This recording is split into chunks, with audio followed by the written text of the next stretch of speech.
नमस्कार बच्चों, आपका स्वागत है हमारे YouTube channel economics education hub sir में। आज हम पढ़ेंगे कक्षा 12 की अर्थशास्त्र की पुस्तक राष्ट्रीय अर्थशास्त्र के चैप्टर नंबर 2 के उपभोक्ता व्यवहार के सिद्धांत के अगले टॉपिक के बारे में, जिसका नाम है मांग की कीमत लोच।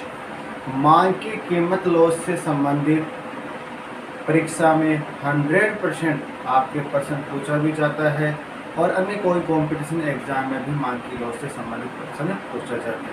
तो आज का जो वीडियो है वो बहुत ही इम्पोर्टेंट वीडियो है, इसको अच्छे से समझना है। तो हम बात करते हैं मांग की कीमत लोच। मांग की कीमत लोच, तो मांग की कीमत लोच क्या होती है, सबसे पहले है हम ये जानें। तो मांग की कीमत लोच की परिभाषा क्या है?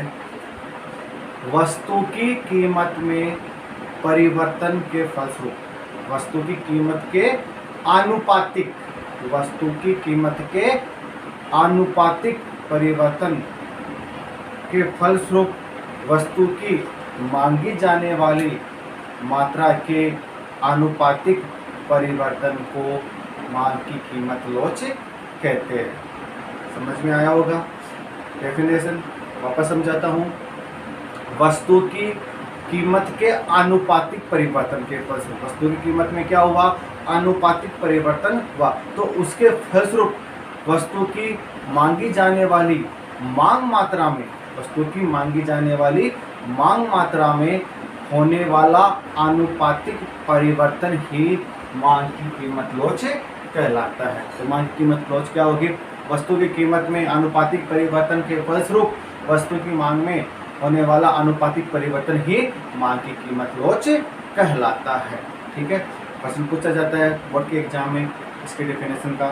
ठीक है, तो मांग की कीमत लोच क्या हो गई? वस्तु की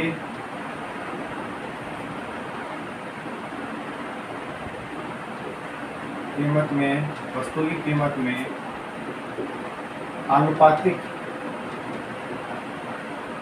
वस्तु की कीमत में आनुपातिक परिवर्तन के फलस्वरूप, वस्तु की कीमत में आनुपातिक परिवर्तन के फलस्वरूप वस्तु की मांग मात्रा में होने वाले आनुपातिक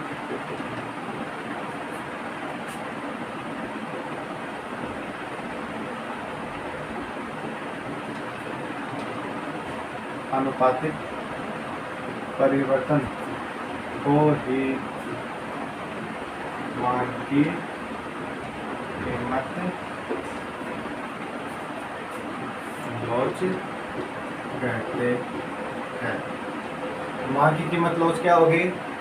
वस्तु की कीमत में आनुपातिक परिवर्तन के फलस्वरूप, वस्तु की कीमत में आनुपातिक परिवर्तन के फलस्वरूप, ध्यान देना, वस्तु की कीमत में क्या हुआ? आनुपातिक परिवर्तन हुआ के फलस्वरूप वस्तु की मांग मात्रा में होने वाला आनुपातिक परिवर्तन ही मांग की कीमत लोच कहलाता है। तो मांग की कीमत लोच बच्चों आपके समझ में आ गई होगी कि मांग की कीमत लोच क्या है? वस्तु की कीमत में आनुपातिक परिवर्तन के फलस्वरूप, वस्तु की कीमत में आनुपातिक परिवर्तन के फलस्वरूप वस्तु की मांग मात्रा में होने वाला आनुपातिक परिवर्तन ही मांग की कीमत लोच कहलाता है। यानी वस्तु की कीमत और मांग मात्रा में विपरीत संबंध पाए जाते हैं। आपको पता है कि वस्तु की कीमत और मांग मात्रा में विपरीत संबंध पाया जाता है, तो इस कारण से मांग की कीमत लोच ऋणात्मक होती है, ऋणात्मक होती है। तो मांग की कीमत लोच का अर्थ और परिभाषा आपके समझ में आ गई होगी। वस्तु की कीमत में आनुपातिक परिवर्तन के फलस्वरूप वस्तु की मांग मात्रा में होने वाला आनुपातिक परिवर्तन ही मांग की कीमत लोच कहलाता है। वस्तु की कीमत और वस्तु की मांग मात्रा में हमेशा ऋणात्मक संबंध पाए जाते हैं। इस कारण से ही वस्तु की कीमत लॉज हमेशा ऋणात्मक होती है। तो मांग की कीमत लॉज आपके समझ में आ गई होगी, इसका अर्थ और परिभाषा। अब हम बात करते हैं मांग की कीमत लॉज का सूत्र। मांग की कीमत लॉज का सूत्र क्या होता है?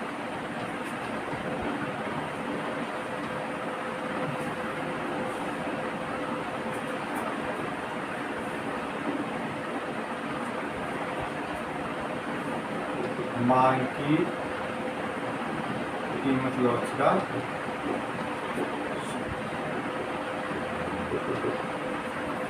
प्रश्न पूछा जाता है कि मांग की कीमत लॉज का सूत्र बताइए। तो मांग की कीमत लॉज का सूत्र होता है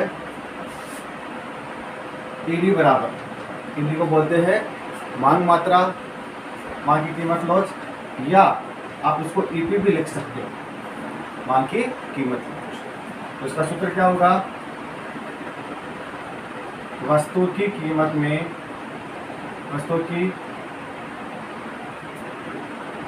वस्तु की मांग मात्रा में आनुपातिक परिवर्तन, वस्तु की मांग मात्रा में आनुपातिक परिवर्तन बटा वस्तु की कीमत में आनुपातिक परिवर्तन। तो सूत्र क्या होता है? वस्तु की मांग मात्रा में आनुपातिक परिवर्तन बटा वस्तु की कीमत में आनुपातिक परिवर्तन। या एक सूत्र इसका ये भी होता है वस्तु की मांग में प्रतिशत परिवर्तन बटा वस्तु की कीमत में प्रतिशत परिवर्तन।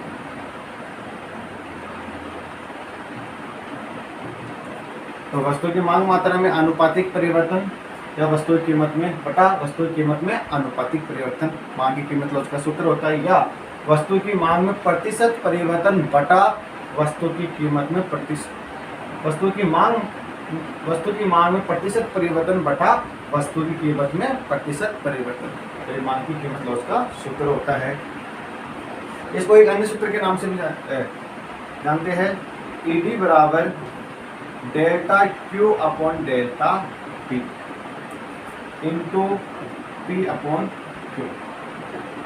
ये भी होते हैं मांग की कीमत लॉज का सूत्र। जब न्यूमेरिकल क्वेश्चन आ जाता है तो इस सूत्र के आधार पर उस क्वेश्चन को या उस सवाल को हल करना होता है। तो ईडी क्या है? मांग की कीमत लॉज। डेल्टा क्यू क्या है? डेल्टा क्यू क्या है?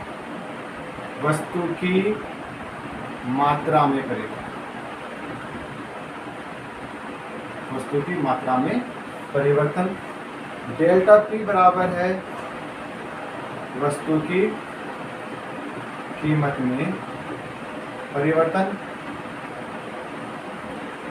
पी बराबर है वस्तु की प्रारंभिक कीमत और क्यू बराबर है वस्तु की प्रारंभिक मांग। तो delta Q upon delta P into P upon Q, जहां डेल्टा क्यू क्या है? वस्तु की मात्रा में परिवर्तन, डेल्टा पी है वस्तु की कीमत में परिवर्तन, पी बराबर है वस्तु की प्रारंभिक कीमत और क्यू बराबर है वस्तु की प्रारंभिक मात्रा। तो ए है मांग की कीमत लॉज के सूत्र। आपको एक उदाहरण के माध्यम से और अच्छे से समझाता हूं कि जैसे मान लो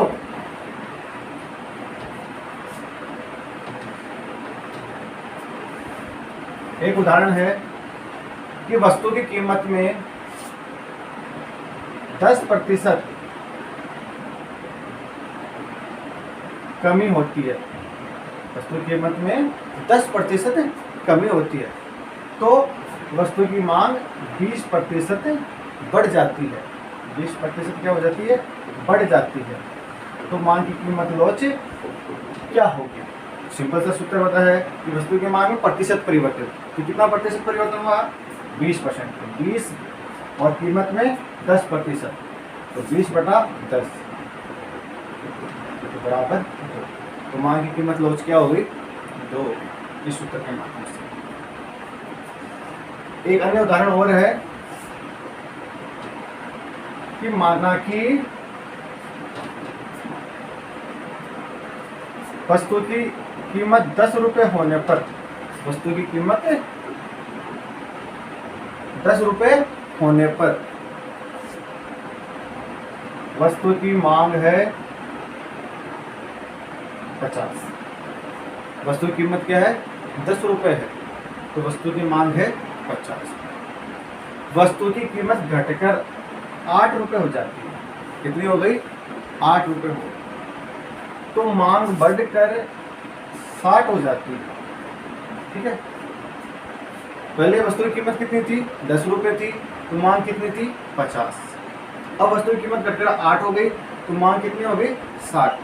तो इस आधार पर आप वस्तु की कीमत लोच ज्ञात कीजिए। तो हमारे पास सूत्र है AD बराबर delta Q upon delta P upon P upon Q, जहां डेल्टा Q क्या है? वस्तु की मात्रा में परिवर्तन। वस्तु की मात्रा में परिवर्तन। देखो, तो वस्तु की मात्रा पहले 50 थी, अब हो गई 60, तो कितने का परिवर्तन हुआ? 10 का। तो 10 लिख लिया। वस्तु की कीमत डेल्टा P क्या है? वस्तु की कीमत में परिवर्तन। पहले 10 थी, अब हो गई 8, यानी कितने का परिवर्तन हुआ? 2 का। 2 का मैंने परिवर्तन लिख लिया, 1 इंटू हो गया। P क्या है? वस्तु की प्रारंभिक कीमत। तो वस्तु की प्रारंभिक कीमत क्या थी? 10 रुपए। और वस्तु की प्रारंभिक मात्रा Q है, तो Q क्या है? प्रारंभ में 50 थी। ठीक है, तो आराम से निकाल सकते हो आप सूत्र। 1 शून्य से 1 शून्य गया। ठीक है, 10 और 2 दूनी 5 दूनी 10, 10/10 यानी 1। तो मांग की कीमत लॉस क्या हो गई? 1 हो गई। तो हम समझ सकते हैं कि ये मांग की लॉस कैसी है? 1 है। ठीक है, तो मांग की लॉस आपको समझ में आ गई होगी कि मांग की लॉस क्या होती है। मांग के लॉस से संबंधित प्रश्न 100% पूछा जाता है। तो आज मैंने मांग की कीमत लॉस के सूत्र उदाहरण से आपको समझा दिए। ठीक है, और मांग की लॉस की डेफिनेशन भी समझा दी। अब आपको बताता हूं वेरी इंपॉर्टेंट क्वेश्चन, बोर्ड की एग्जाम की दृष्टि से भी और प्रतियोगी एग्जाम की दृष्टि से भी।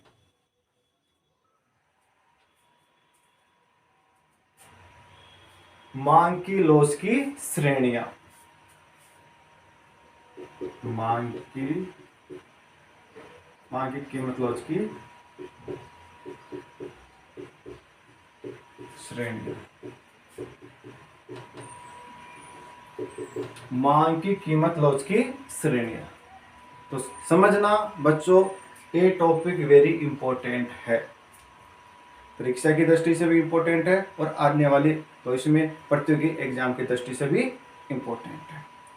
मांग की कीमत लॉस की श्रेणियां। मांग की कीमत लॉस की 5 श्रेणियां हैं। 5 श्रेणियां। पहली,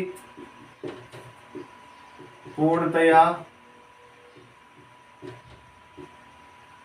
लोचदार। पूर्णतया लोचदार या अनंत लोच। PD बराबर इंफिनिटी।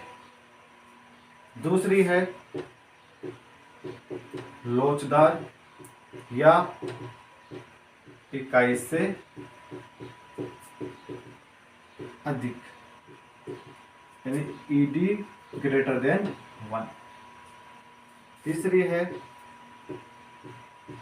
इकाई के बराबर, ईडी बराबर 1। चौथी है बेलोचदार या इकाई से कम, ईडी लेस देन 1। और पांचवी है पूर्णतया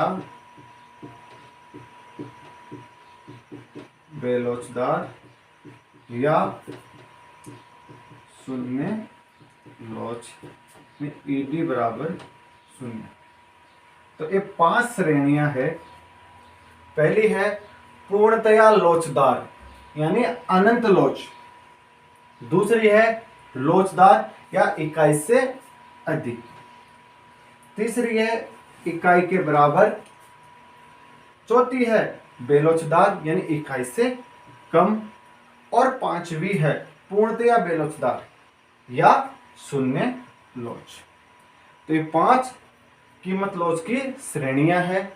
तो हम एक एक करके इनका वर्णन करेंगे। इनका वर्णन अच्छे से समझना है। तो सबसे पहले बात करते हैं पूर्णतया लोचदार या अनंत लोच की।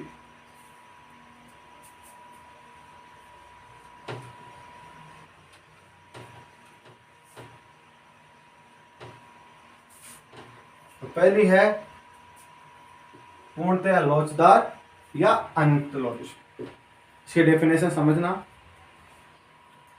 वस्तु की कीमत स्थिर रहने पर, समझना, वस्तु की कीमत स्थिर रहने पर वस्तु की मांग में कमी या वृद्धि होती है तो वह मांग की लोच पूर्णतया लोचदार या अनंत लोच कहलाती है।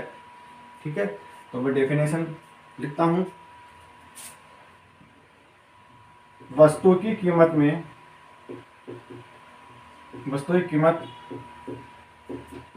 स्थिर रहने पर वस्तु की मांग में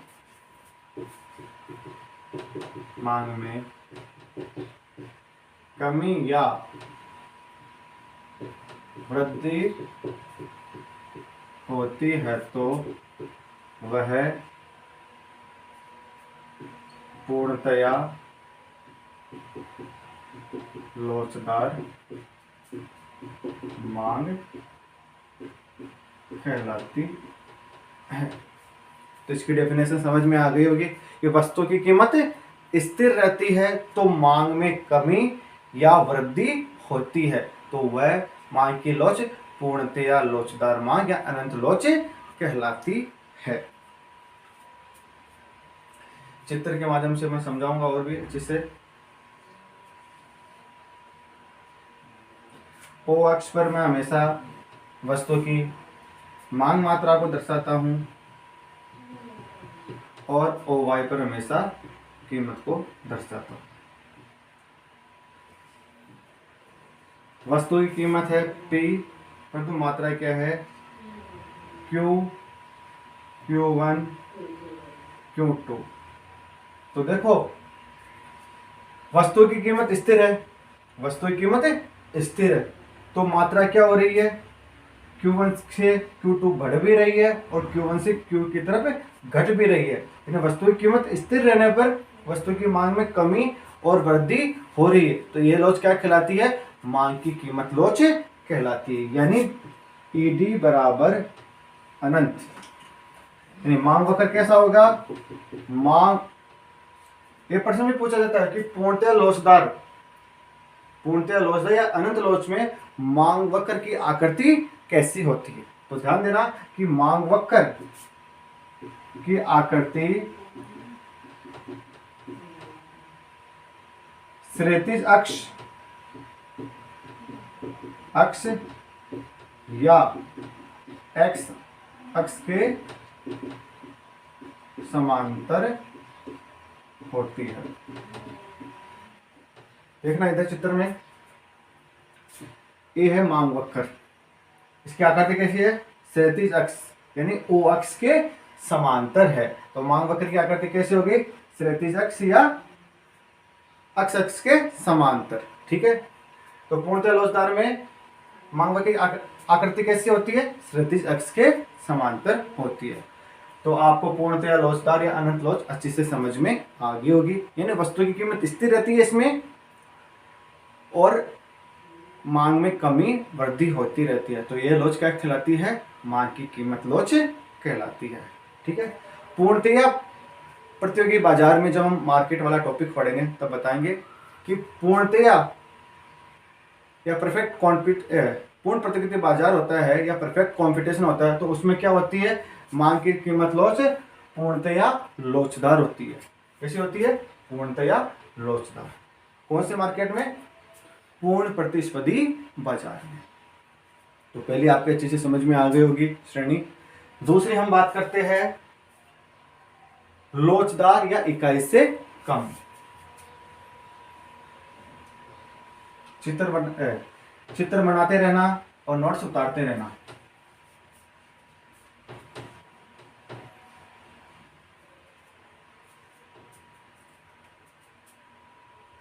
दूसरी है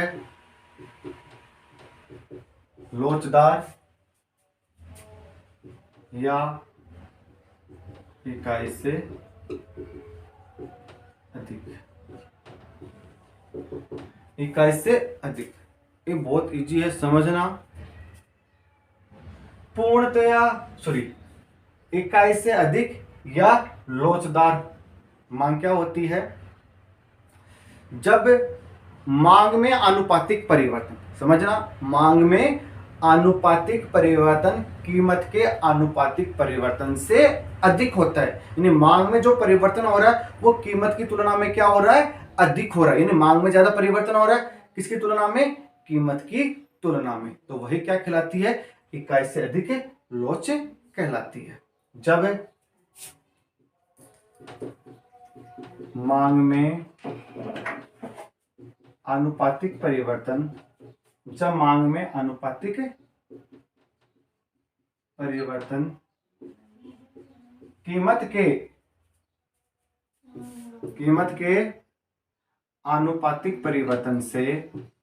कीमत के आनुपातिक परिवर्तन से अधिक होता है तो मांग की लोच इकाई से अधिक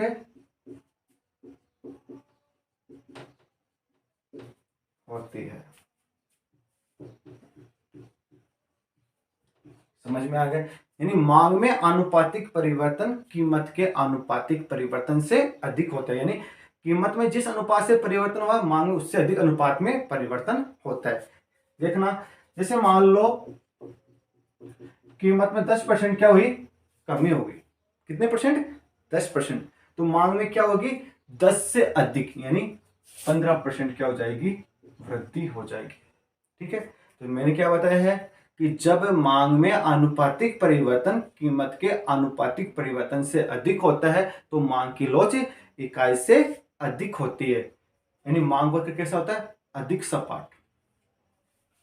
मांग वक्र अधिक सपाट होता है। अब रेखा चित्र के माध्यम से इसको और अच्छे से समझेंगे।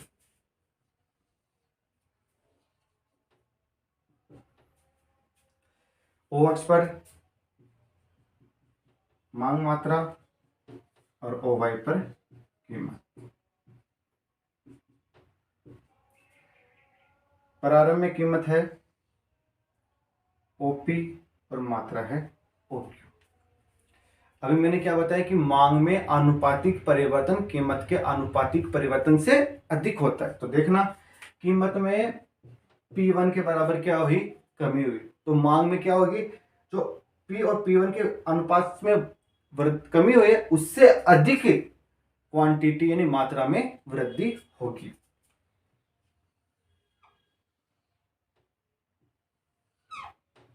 देख लो, कीमत में क्या हुई? डेल्टा पी के बराबर कमी हुई, परंतु जितनी कमी हुई है उससे अधिक अनुपात में क्या होगी, मांग में वृद्धि होगी। देख लो चित्र में स्पष्ट दिखाई दे रहा है कि मांग में कितनी हुई, इतनी सी कमी हुई, तो इतनी सी कमी के अनुपात में क्या हुई, क्वांटिटी में, मात्रा में, इससे अधिक अनुपात में क्या होगी, वृद्धि होगी। यही परिभाषा है कि मांग में अनुपातिक परिवर्तन। देखो मांग में जो अनुपातिक परिवर्तन है डेल्टा क्यू, वो कीमत के अनुपातिक परिवर्तन से क्या है, अधिक है। तो ये क्या कहलाती है, मांग की कीमत लोच इकाई से अधिक या लोचदार कहलाती है। विलासिता वस्तुएं होती है, ध्यान देना, जब प्रश्न पूछा जाता है कंपटीशन एग्जाम में कि विलासिता वस्तुओं की मांग की लोच कैसी होती है, या ऑब्जेक्टिव प्रश्न में भी पूछा जाता है, वस्तुनिष्ठ प्रश्न आते हैं। तो विलासिता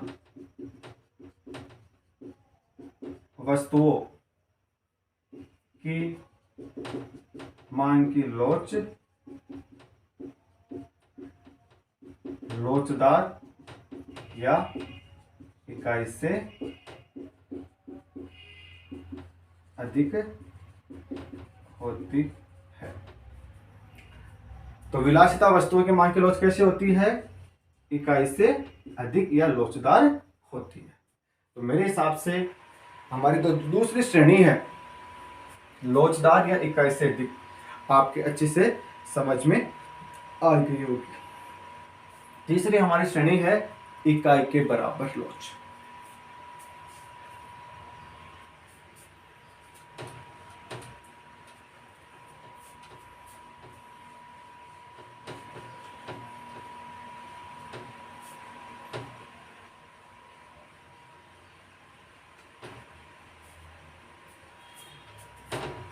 तीसरी है इकाई के बराबर लोच, एडी ग्रेड बराबर 1। तो इकाई के बराबर लोच क्या होती है, जब मांग में आनुपातिक परिवर्तन, ध्यान देना सब बच्चे कि मांग में आनुपातिक परिवर्तन कीमत के आनुपातिक परिवर्तन के बराबर होता है। समझ में आया कि मांग में जो आनुपातिक परिवर्तन होगा उतना ही कीमत के आनुपातिक परिवर्तन, उतना ही कीमत में क्या होगा, आनुपातिक परिवर्तन होगा। यानी कीमत 10% बढ़ी है तो मात्रा में क्या होगी, 10% कमी होगी। यानी मांग में उतना ही परिवर्तन होगा जितना कीमत में परिवर्तन हुआ है। तो यही क्या कहलाती है, इकाई से बराबर या इकाई के बराबर। तो इसकी डेफिनेशन क्या हो जाएगी, वस्तु की मांग में आनुपातिक परिवर्तन, वस्तु की मांग मात्रा में आनुपातिक परिवर्तन वस्तु की कीमत के आनुपातिक परिवर्तन के बराबर होता है। ध्यान देना सब बच्चे कि वस्तु की मांग मात्रा में आनुपातिक परिवर्तन वस्तु की कीमत के आनुपातिक परिवर्तन के बराबर होता है। यानी वस्तु की कीमत 10% कम होगी तो मात्रा में भी क्या होगी, 10% वृद्धि होगी। अर्थात मांग वक्र की आकृति आयताकार अतिपरवलय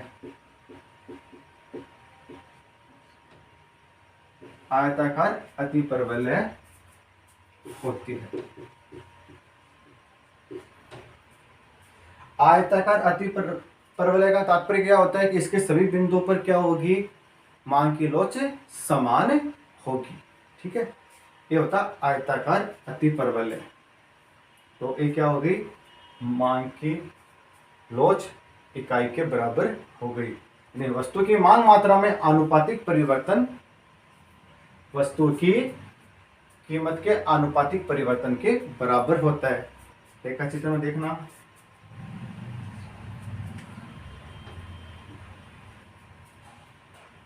यहाँ पे मांग मात्रा है ओ अक्ष पर, ओ वाई पर वस्तु की कीमत, कीमत P है और मात्रा Q है। अब इतने अनुपात में कमी हुई है, तो इतने ही अनुपात में क्या होगी, मात्रा में वृद्धि होगी। वक्र कैसे बनेगा, ऐसा आयताकार अतिपरवलय, ठीक है। तो ये क्या कहलाता है, मांग की लोच इकाई के बराबर कहलाती है। आरामदायक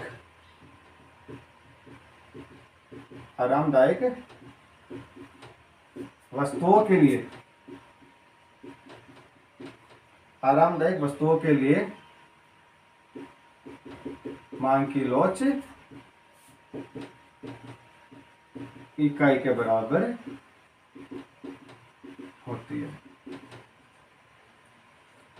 तो आरामदायक वस्तुओं के लिए मांग की लोच कैसे होती है, इकाई के बराबर होती है। इससे पहले हमने इकाई से अधिक पढ़ी, तो वहां कौन सी वस्तु थी, विलासिता वस्तु थी। तो यहाँ कौन सी वस्तु है, आरामदायक।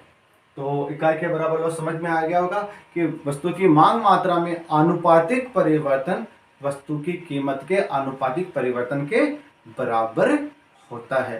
तो वह लोच इकाई के बराबर कहलाती है। रेखा चित्र हमने बना लिया, अच्छे से समझ में आ गया होगा।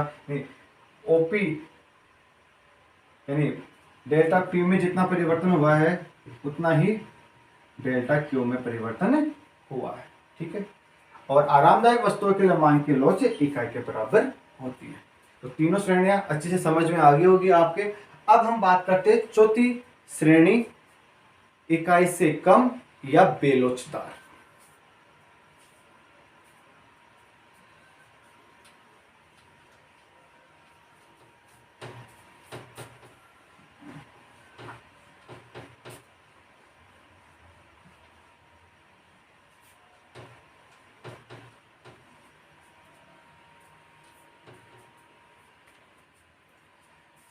चौथी है बेलोचदार या इकाई से कम, यानी ईडी लेस देन 1।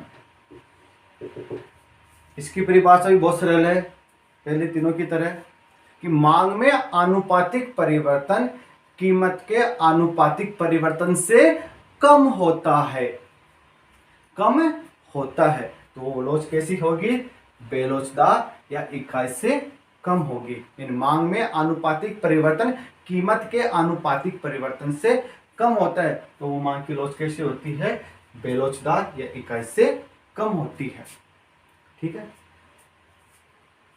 तो जब वस्तु की मांग मात्रा में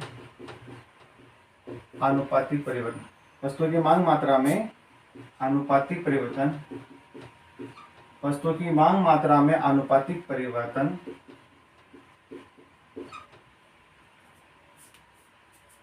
वस्तु की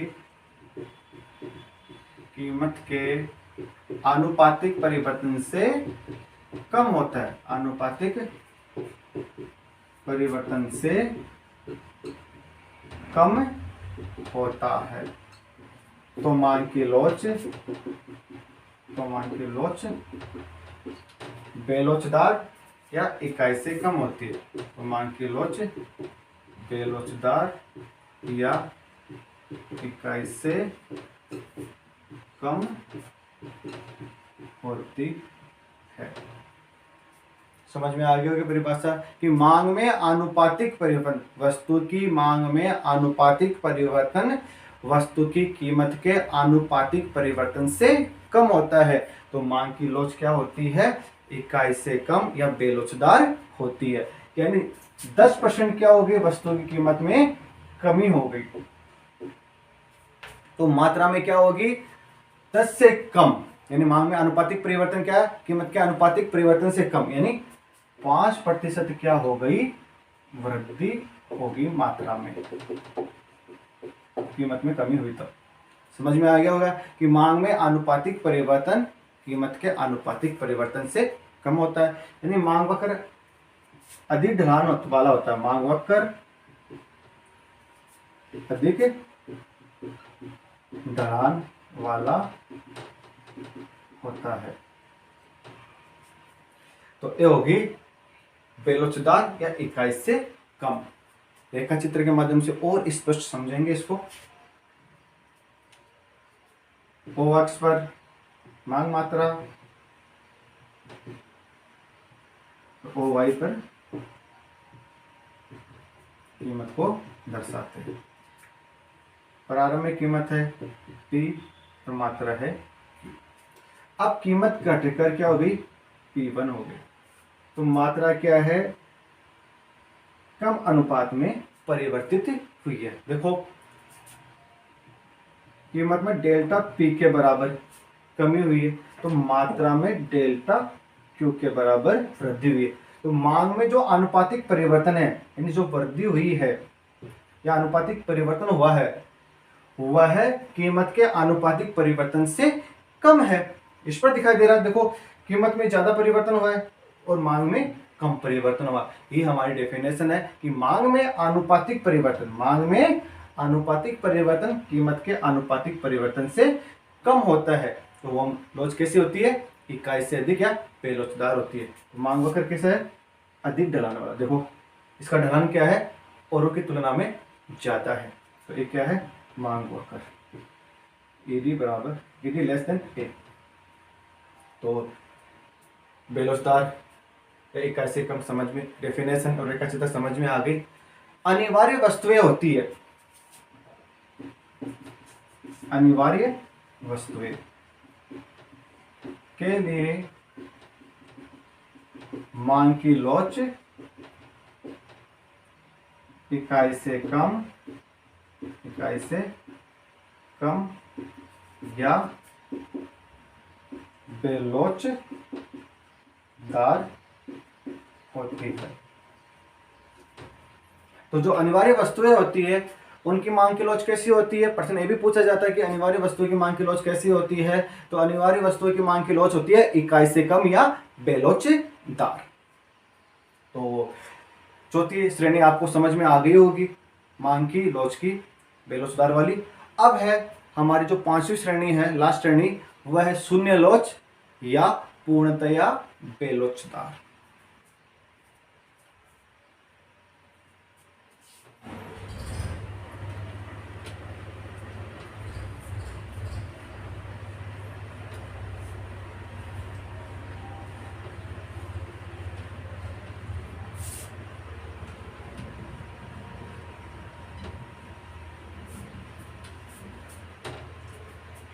पांचवी है हमारी पूर्णतया बेलोचदार या शून्य लोच, ईडी बराबर 0। पूर्णतया बेलोचदार या शून्य लोच क्या होती है, इसकी डेफिनेशन समझना आप। वस्तु की कीमत में परिवर्तन होने पर, ध्यान देना सब बच्चे, कि वस्तु की कीमत में क्या हो रहा है, परिवर्तन हो रहा है। यदि वस्तु की कीमत घट रही है और बढ़ रही है, तो वस्तु की कीमत में परिवर्तन होने पर वस्तु की मांग में कोई परिवर्तन नहीं होते, यानी वस्तु की मांग क्या रहती है, स्थिर रहती है। तो यही क्या कहलाती है, मांग की लोच, शून्य लोच या पूर्णतया बेलोचदार कहलाती है। आपके समझ में आ गया होगा कि वस्तु की कीमत में परिवर्तन से वस्तु की मांग में कोई परिवर्तन नहीं होता। तो यह लोच मांग की पूर्णतः बेलोचदार या शून्य लोच कहलाती है। तो डेफिनेशन क्या होगी, वस्तु की कीमत में परिवर्तन होने पर वस्तु की कीमत में परिवर्तन होने पर वस्तु की मांग में कोई परिवर्तन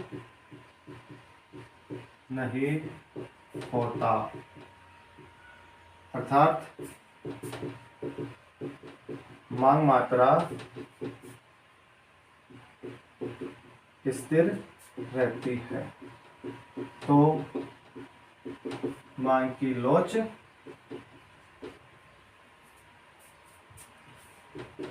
बेलोचदार पूर्णतया बेलोचदार या शून्य लोच कहलाती है। तो पूर्णतः लोचदार या शून्य लोच समझ में आगे होगी, यानी वस्तु की कीमत में परिवर्तन हो रहा है, वस्तु की कीमत में परिवर्तन हो रहा है, परंतु वस्तु की मांग में कोई परिवर्तन नहीं हो रहा है, यानी वस्तु की मांग क्या रहती है, स्थिर रहती है। तो यह लोच कैसी क्या होती, इसी लोच क्या होती है, शून्य लोच या पूर्णतया बेलोचदार कहलाती है। यानी मांग वक्र होता है, पूर्णतया बेलोचदार की स्थिति में, पूर्णतः बेरोजगार की स्थिति में मांग वक्र लंबवत या y अक्ष के समांतर होता है। तो पूर्णतः बेरोजगार या शून्य लोच में मांग वक्र क्या करती, कैसे होती है, पूर्णतः बेलोचदार में आकृति कैसी होती है, लंबवत या y अक्ष के समांतर। तो देखो रेखा चित्र,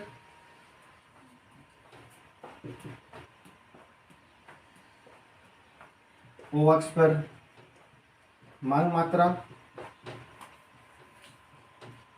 और OY पर वस्तु की कीमत। वस्तु की कीमत है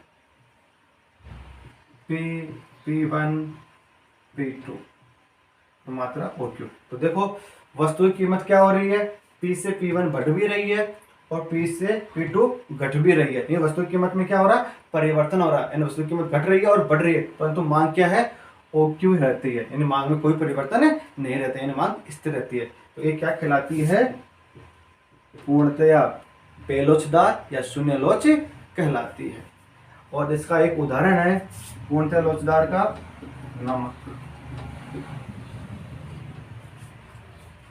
तो इस प्रकार हमने 5 लोच पढ़ी, 5 श्रेणियां पढ़ी मांग की लोच की। पूर्णतया लोचदार, इकाई से अधिक या लोचदार, इकाई के बराबर, इकाई से कम या बेलोचदार, या पूर्णतः बेलोचदार या शून्य लोच। पांचों की पांचों मैंने आपको डेफिनेशन और रेखा चित्र के माध्यम से बहुत अच्छी तरीके से समझा दिया है, ठीक है।